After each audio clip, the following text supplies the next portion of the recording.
5 weeks ago, because of the work of Director Patel, we learned that the former chair of the House Intelligence Committee and current United States Senator leaked classified information. We learned this because a whistleblower came forward. Whistleblower with 23 years experience in the intelligence community, a Democrat staffer on the committee, said this: they were pressured to leak classified information, which sort of raises the obvious question. Why would the head of the Intelligence Committee, the chair of that committee, who's supposed to be guarding our secrets, why would he be encouraging the leaking of classified information? Hey everyone, welcome back to the channel.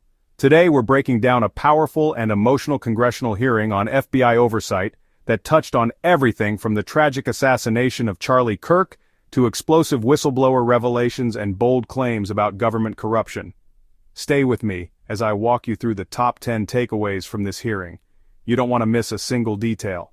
And before we dive in, make sure you hit that subscribe button so you never miss updates on stories that the mainstream often ignores. The hearing began on a somber note with lawmakers honoring the late Charlie Kirk. His death was described as a brutal assassination that shook the entire country. Both sides of the aisle expressed shock and condemned political violence in America. After that, the committee came together for the Pledge of Allegiance, setting the stage for a heated session filled with revelations. One of the key points raised was the accusation that a former House Intelligence Committee chair, along with others, had leaked classified information to undermine President Trump. A whistleblower with decades of experience confirmed these leaks. The motive, according to the testimony, was clear: sabotage. Even James Comey, the former FBI director, was called out for violating FBI policy and allegedly acting with the same intent. And if you're finding this breakdown eye-opening, go ahead and click that subscribe button right now. I'll keep bringing you the truth, point by point. Welcome everyone to today's hearing on oversight of the Federal Bureau of Investigation. This is the first occasion for the committee to get back together since the tragic death of Charlie Kirk. Charlie was a good man, a happy warrior who fought for principles and values I think make our country special, and certainly was a strong proponent of defending the First Amendment, something this committee cares deeply about. I said this over the weekend. I think Charlie lived that scripture verse, 2 Timothy 4:7, fight the good fight, finish the course, keep the faith. Charlie certainly lived that, and he did it with a smile on his face. And so the tragic killing happened a week ago while we were in markup here in the committee. And I know everyone, our witness was a friend of Charlie's, and I know many people in the dais were as well. So I know we're all praying for Charlie's family. And I would extend a moment to the ranking member if you wanted to say something. Thank you, Mr. Chairman, for saying that. The whole country reacted with horror and shock to the brutal assassination of Charlie Kirk in cold blood. And there is never any warrant for political violence in America. And just as we all recoiled together at the shocking assassination of Melissa Hortman and others who died in that Minnesota attack, we all stand together categorically against political violence in America and determined to end these cycles of political violence that have traumatized the country. Well said. Chair now recognizes the gentleman from Kansas, Mr. Schmidt, to lead us all in the Pledge of Allegiance.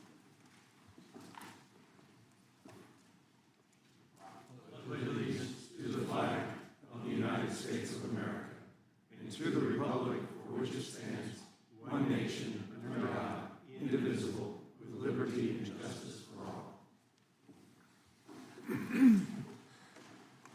As is customary, we will begin with opening statements. 5 weeks ago, because of the work of Director Patel, we learned that the former chair of the House Intelligence Committee and current United States Senator leaked classified information.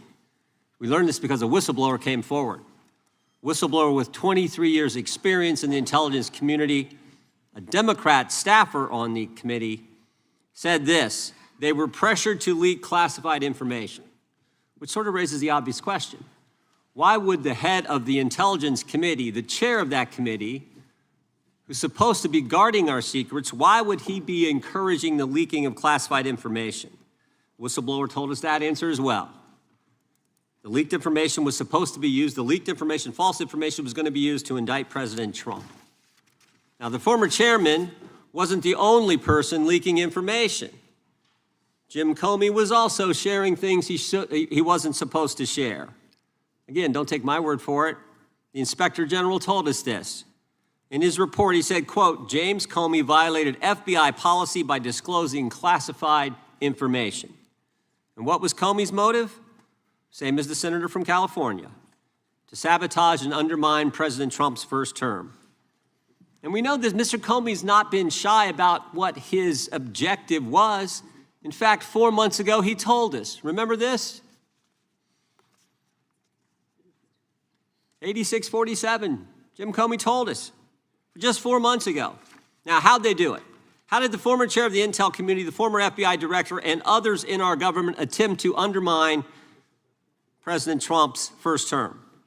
7 weeks ago, because of the good work of the Director of National Intelligence, Tulsi Gabbard, we learned from another whistleblower, a second whistleblower, that in the closing days of the Obama administration, the intelligence community assessment was changed. On December 5th, 2016, they had one assessment.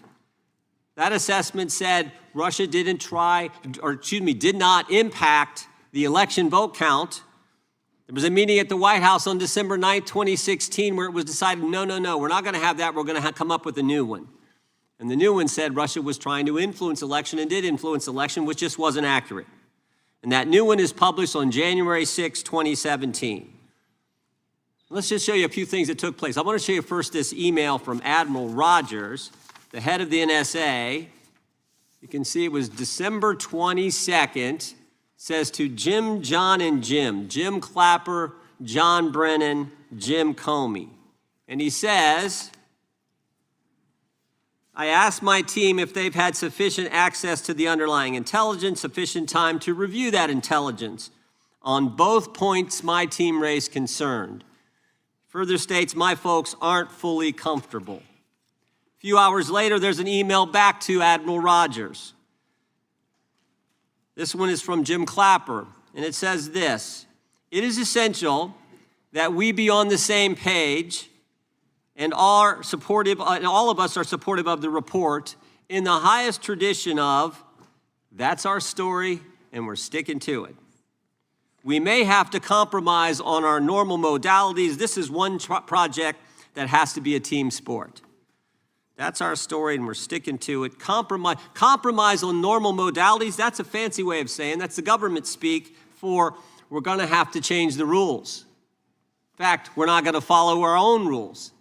And that's exactly what they did, to get the objective they wanted, to undermine President Trump. Now, how did it specifically take place?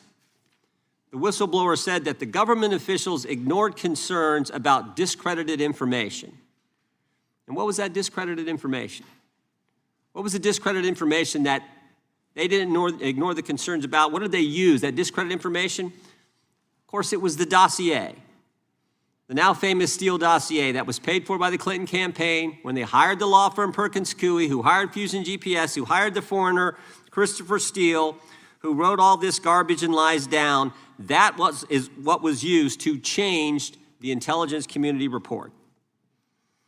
And what happens next? What do Jim, John, and Jim do next? They go to Trump Tower on January 6, 2017, to brief then President-elect Trump about the dossier.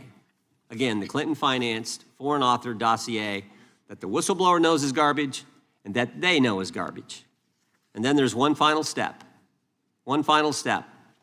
Jim Comey leaves that meeting with the president and immediately leaks to the press that they briefed the president on the discredited information. They briefed the president on the dossier and thereby given it some credibility and creating the basis and the predicate for all they did to the president.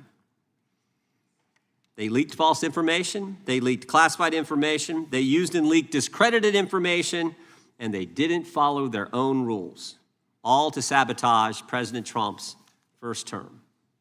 And but for this guy, Kash Patel, but for this guy, we would never have known this information. The good people of this great country would not have known what took place 8 years ago when they were trying to undermine the guy elected by we the people. And I want to thank Attorney General Bondi.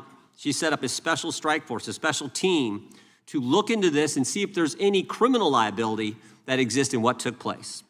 Now, in addition to getting the truth to the people, Director Patel is getting the bad guys off the street.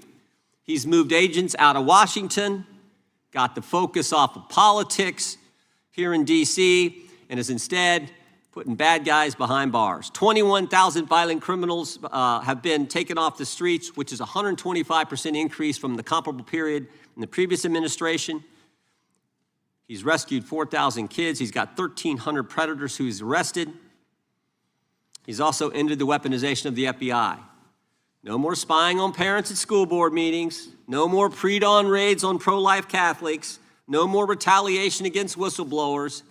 And he's given us information that Chris Wray didn't. Maybe said better, he's given us information that Chris Wray wouldn't. Director Wray didn't tell us that there were 26 confidential human sources at the Capitol on January 6, 2021, even though he was repeatedly asked about that by members of this committee. Director Wray didn't tell us that there were 17 of those confidential human sources who entered restricted space. 4 went in the Capitol. None of them were arrested. They weren't authorized to do that. They broke the law. None of them were arrested. Lots of American citizens were arrested, but the guys whose whose American tax dollars was used to pay these guys who broke the law, none of them were. One was recommended for charging and was not charged. And remember when Chris Wray told us that the Richmond field office memorandum on pro-life Catholics was just a one-off? Turns out he wasn't being square with us then either. Director Wray wasn't square with us. He told us that multiple other officers were involved in targeting the Catholics. We got that information from Director Patel. We learned from Director Patel the FBI actually surveilled a priest, tried to get the priest to divulge information, break the priest-penitent relationship and confidence that exists. And Director Patel is saving taxpayers' money. He's not going to build a new headquarters outside of D.C. He's going to keep the headquarters right here in the capital city. Save Americans money. Save the taxpayers' money. In 8 months, Director Patel has given us the facts. He's ended the weaponization at the FBI. He's taken bad guys off the streets, and he's saving taxpayers' money. But my guess is the Democrats won't focus on all that good news. They'll focus on politics. They'll stick with Comey and Clapper and Brennan and continue to try to undermine President Trump. That I yield to the ranking member for an opening statement. The hearing revealed claims that in December 2016, intelligence assessments about Russian interference were deliberately changed. An email exchange between top officials showed concerns being brushed aside, with James Clapper reportedly saying, "That's our story, and we're sticking to it." This led to the infamous Steele Dossier, a Clinton-funded document full of discredited information. Despite being unreliable, it was used to brief President-elect Trump in January 2017, setting the stage for years of controversy. Director Kash Patel was praised heavily during the hearing. He was credited with exposing the leaks, creating a special strike force under Attorney General Bondi, and shifting the FBI's priorities away from politics and back to crime fighting. Lawmakers pointed to major results: 21,000 violent criminals arrested, 4,000 kids rescued, and 1,300 predators taken off the streets. But it didn't stop there. Patel was also credited with ending what was described as the weaponization of the FBI. That means no more spying on parents at school board meetings, no more early morning raids on pro-life Catholics, and no more retaliation against whistleblowers. The hearing revealed shocking details Patel had shared. 26 confidential human sources were present at the Capitol on January 6, with 17 entering restricted areas, yet none of them were arrested. The FBI also allegedly surveilled a priest in an effort to break sacred confessions. On top of all this, Patel reportedly scrapped plans for a costly new FBI headquarters, saving taxpayers millions of dollars. Despite all these actions, the prediction was clear. Democrats would ignore Patel's results and stick to defending the old guard like Comey, Clapper, and Brennan. So here's the bottom line. This hearing wasn't just about oversight. It was about exposing a pattern of corruption, sabotage, and political weaponization inside some of the most powerful institutions in America. From honoring Charlie Kirk's memory to shining a light on Whistleblower Revelations and Patel's sweeping reforms, This was one of the most dramatic sessions we've seen in years. What do you think? Are these revelations proof of systemic corruption, or just political theater? Drop your thoughts in the comments below, and don't forget, hit that subscribe button, give this video a thumbs up, and share it with friends who need to hear what's really happening behind the scenes. Thanks for watching, and I'll see you in the next one.